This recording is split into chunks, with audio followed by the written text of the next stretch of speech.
Hey, bestie. What's up, girl? Hey, does anyone ever ask you, like, oh, I heard you do a podcast. What's that witty and gritty podcast all about? Yeah, okay, so I usually spit out this robotic sentence that's, we help hardworking Christian women get the growth they want by giving them the tools they need in order to have more joyful and fulfilling lives. So that's usually what I say, but I'm also monotone. Y'all know this. And so it's just like, wah, wah, wah. So Farron, what does that mean? Yes, well, my response is not as fancy, even though I've heard you say that.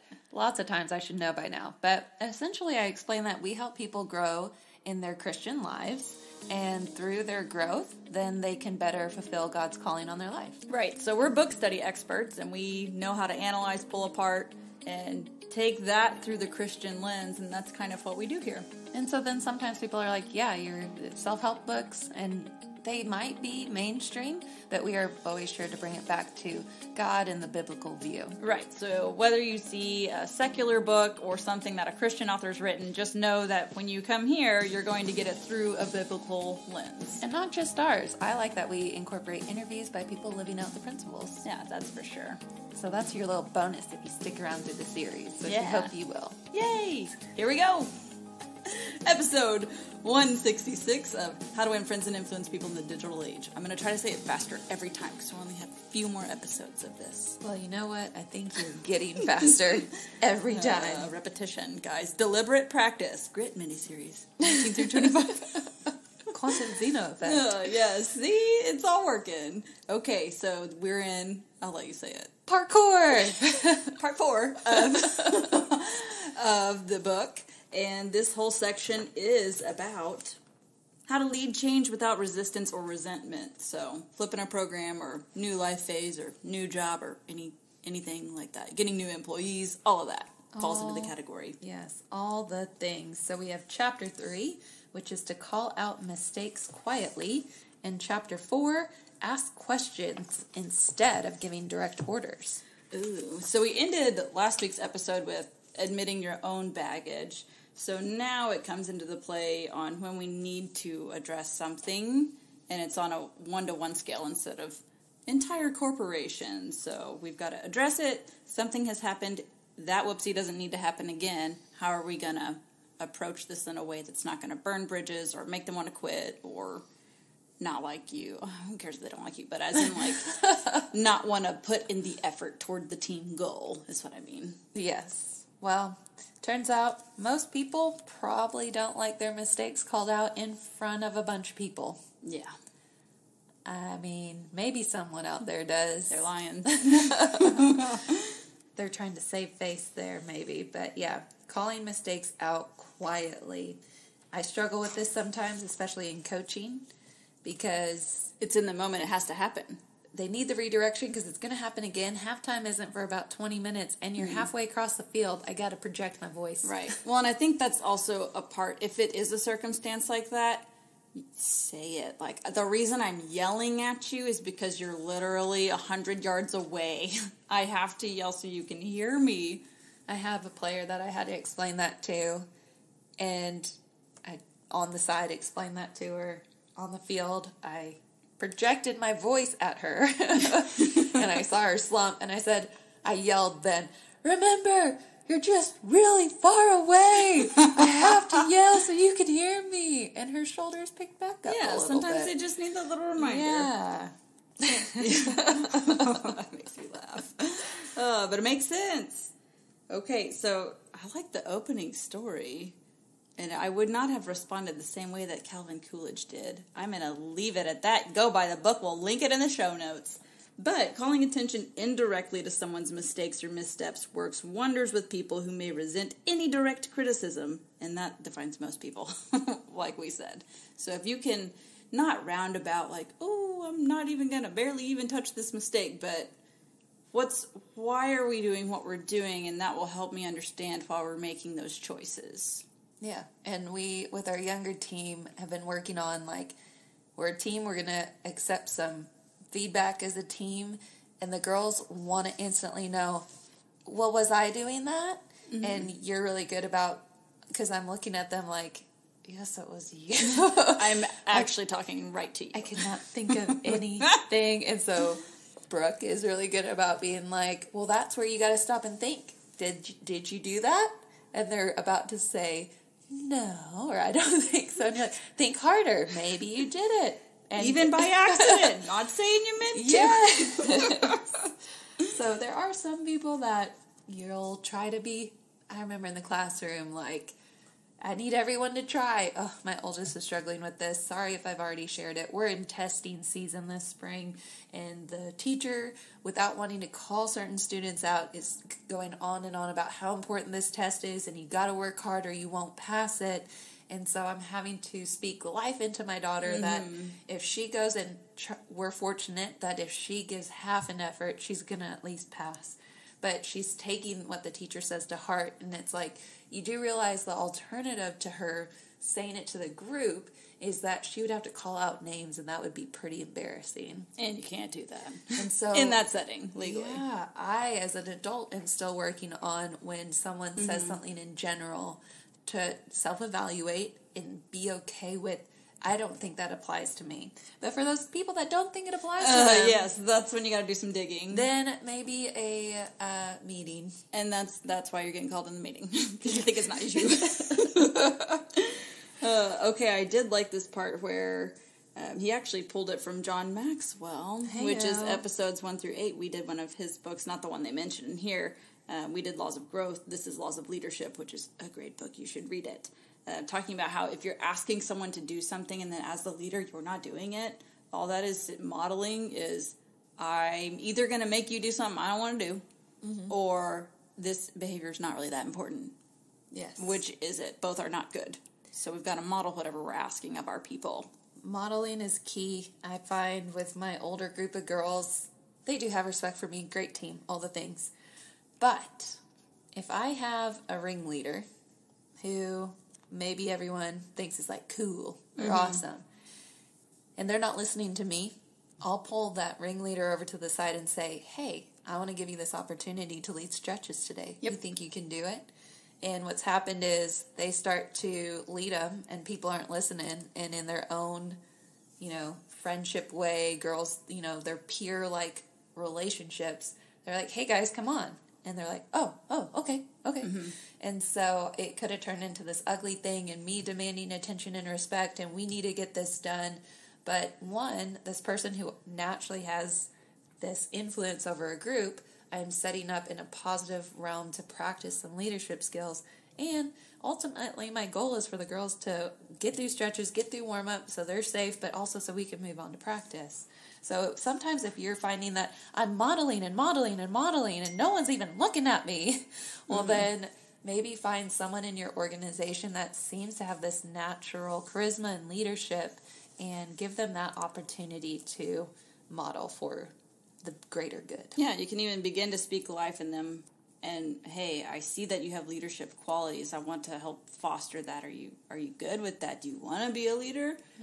If they do, I mean, obviously you can have conversations with the people about that, especially in the workforce. I think that's going to be great. Yes, and a lot of times, the older two have heard this, that like, I can't tell you yes, because if I tell you yes, younger one's going to want to do it. So if you have certain questions that you think I might say yes to on the side, then come ask me on the side. But in front of this group, I cannot let you do that. Right. And that could look different in a company setting, so I don't know that analogy applies to both of those. But my kids are aware that they are being role models for everybody else as well. Right. So those 3 steps would be identify who are those leaders in there who have the most influence, and then coach them up. Like explicitly say, hey, I think you're a good leader, and good leaders do this. And then the next one is develop a community approach, and then make any changes possible to the resources available. So if you need them to do a certain thing, and they're not doing it because of transportation or because of whatever it is, what can you do on your leadership end to make it less friction? And that made me think of our Atomic Habits mini-series, which is episodes 103 through 111. So how can you reduce the friction to get the leaders to be able to do the things you need them to do? Yes. There's another really good story in here. I don't know much about planes or jets, but essentially this skilled pilot was flying some type of plane, some type of aircraft. It was an old one. And it was filled with incorrect fuel. And so shortly after takeoff, he had to maneuver the plane to safely land it. It was quite skilled. This reminds me of the story with the umpire in the baseball game. Yeah. But we won't be redundant with that one. And his response was very much the same, that he went to him, hugged him, knew how sorry the guy was. The guy was in tears. But here's one more thing that makes it a little bit different is he told the guy, to show that I'm sure you'll never do this again, I want you to service my planes. So I think most people's response was, fire the guy. Fire the guy. Don't ever let him touch a plane again. And my big takeaway from the story was that so many people don't want to fail at something. And I think it's because they haven't been given the opportunity to redeem themselves in a lot of situations. My middle child, she wants to pour her own drinks. And while I should be... Gallon of milk, you got it? So thrilled to hit another milestone where I'm not filling sippy cups like a bartender constantly. Slinging drinks. Apple juice. Dear Lord, grape we've had a lot of spills. And not just little ones. Better. Not little ones, like you said. Gallon. Like the cup spills and they're in shock and they're still holding the gallon of apple juice at an angle and it's pouring. Pick it up again. Yes. Oh, and so I've had to take a breath. And my first response is, we'll try again when you're older or something like that, right? Yeah. But guess what? She can pour a brand new gallon of milk with maybe a dribble. You know when you open a brand new one? I mean, there's even a little dribble there. It still happens. I'm 35. Yes. But she, as a 7-year-old, can pour not only a drink for herself, but now she's pouring drinks for her sisters. Hey, yeah, mommy milestone. So I think that as parents, or especially as leaders and influencers with young people, when they're making mistakes, we got to give them a chance to redo it. I've had players miss penalty kicks before, and if you never give them a chance to ever take one for a while at least, or ever again, they're gonna create the narrative that I can't do it. So we need to give even throw-ins. Man, they lift their foot. Oh, you're not throwing it in the rest of the game. Well, they haven't had a chance to redeem themselves. I like that you actually use the words redeem yourself twofold. Reason number one, I would actually use those words when I coached high school girls, and I would just yell, redeem yourself! And it was just so funny, because then the captains would start saying that, like, nuh-uh, no, you're going to take this, go redeem yourself. I'm like, yes! And second reason, Jesus. Yeah. The guy who gives, all the redemption. Absolutely. Thanks for that.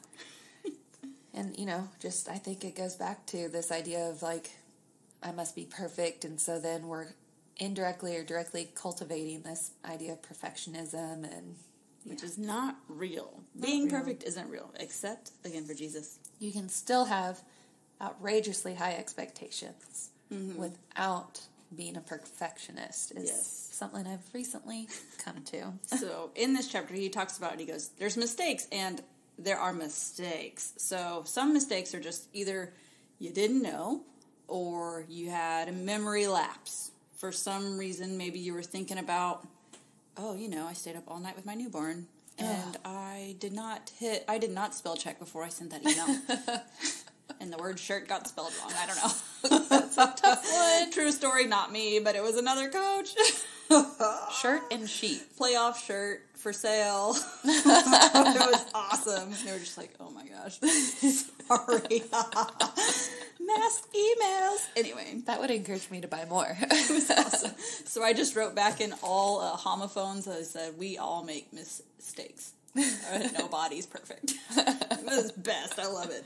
Anyway, but then there are also mistakes where they're doing it out of, like, vindictive reasoning or payback or whatever. Like, you're making an error on purpose to hurt someone else, and you don't care if you're also the casualty in some cases too. So 2 different kinds of mistakes. One of them, yes, let's address it, and the other one is, let's talk about core values real quick. So again, you got to address it either way, but it definitely helps to know the motivation behind things. I love the last line in this chapter. It talks about we need to call out mistakes quietly and return people back to the place of confidence and strength. Yeah, twofold. And I think that you have to address the mistake the right way, because even if you get them the opportunity to redeem themselves, you could leave some deep wounds. For sure. In how you do the front end of that. So both are important. Love it. Okay. Chapter 4. Of parkour, ask questions instead of giving direct orders. You're really good at this one, Farron. I feel like this is a skill set that you are good at. Because there are times where I'm like, Farron, how do I talk to my kid about this? And you say, ask questions. And to which I say, what questions? And then you give me 3, and then I say, okay, Farron, I did it. What other questions do I need to ask? I need more questions. What else do I say? So you're really good at this one. I will tell you I've learned the hard way. I've approached so many conversations because I do feel like I can read people pretty well most of the time. But I've had to insert my foot into my mouth a lot of times. And so I try to begin a lot of conversations with questions that directly will either say, yes, your current understanding is correct, or no, that's not correct. And if it's not correct, then you're going to get more questions. Yes. But I find that going into a conversation with a misunderstanding or perception the conversation can turn out well, but it doesn't go as smoothly as you would have maybe hoped. So I actually ask questions for me, if we're being honest. For me, to help them, so it does end with good. Yes, help me to help you.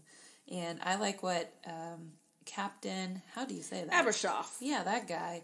He says he wants to link our goals. And so in order for us to link goals, be on the same page, be heading the same direction, I find that answering questions to see where they're at helps us bridge our paths together. For sure. Oh, I like this part. Asking questions not only makes an order more palatable and reduces resentment, it often stimulates creativity and innovation in solving a problem at hand. So if we're, again, the common goal, let's say we have the common goal of traveling to Austin to go hang out for a weekend. Yeah, sounds great. I like that idea. But I might ask you, like, what day would you prefer to go, or how would you like to get there? What do you want to do? I mean, we have the same goal, but it might look a couple different ways, but then that helps us be creative in the method as well, because I might be thinking, Enneagram 1, there's a right way to do it, and there is every other way is wrong, except with 8s also. So being able to get out of that black and white thinking, that is helpful if you ask some questions. And this isn't to be, again, manipulative at all, but let's say your scenario you just gave. I know that there's going to be a lot that would go into such adventure. And I might approach Jacob and say, I would really like to go on an Austin trip with Brooke. I'm not sure how we could coordinate that to work. And so he might say, well, when do you want to go? And I might respond with, well, is there a week that would work best for you? Haha, question with a question. And the discussion, what I think I'm conveying in that is I've considered his schedule. He's involved in it, so that way he gets some say in how it's executed.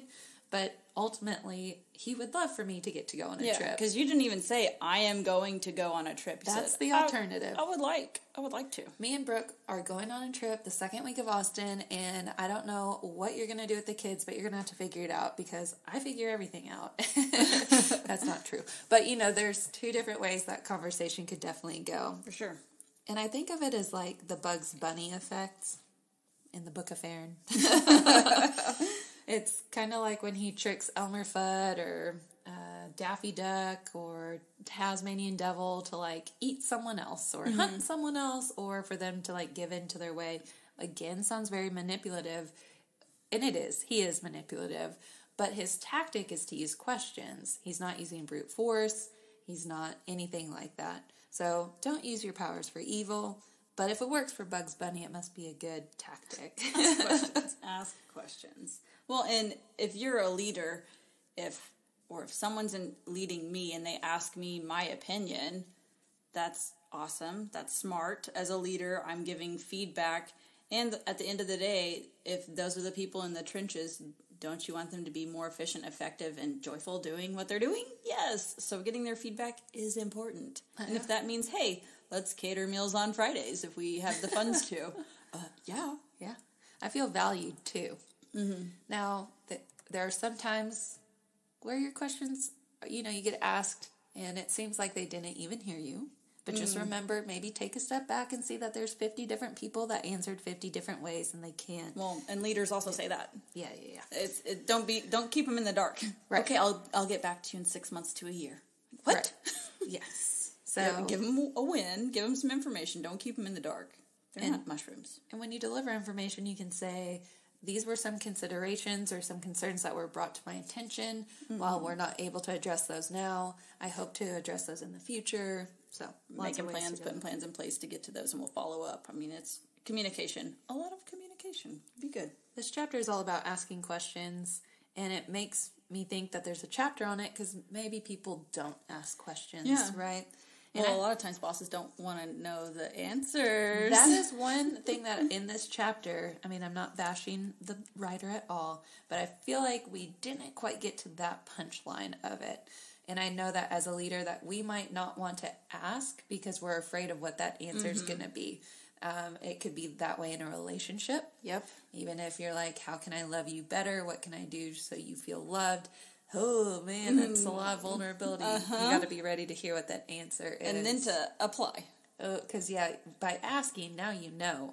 So you can't play like... Now you're intentionally being a jerk. Yeah, I didn't know that was an issue. Now you have the knowledge, and depending on what they say, it could be something you're not ready to hear. So I think one takeaway from this chapter that maybe wasn't in the book is to dive deep. Are you asking questions that need to be addressed? And if you aren't, why not? Also, you could be worried that it makes you look like you should know these answers, so you can't ask them because then people might think less of you. That's why you can give open-ended questions as well. And also, wouldn't you rather, coming from not the leader, wouldn't you rather be asked a question than given an order? I'd rather say, hey, or someone say, hey, how would you, if you were in this situation, how would you work towards this goal? Oh, well, I'd probably do this. Oh, well, can I help you do that? Does that seem unreasonable? Again, question, right after that. Yeah. Recently, the girls got invited to go do something fun, but the house was a wreck. And so I wanted to say no.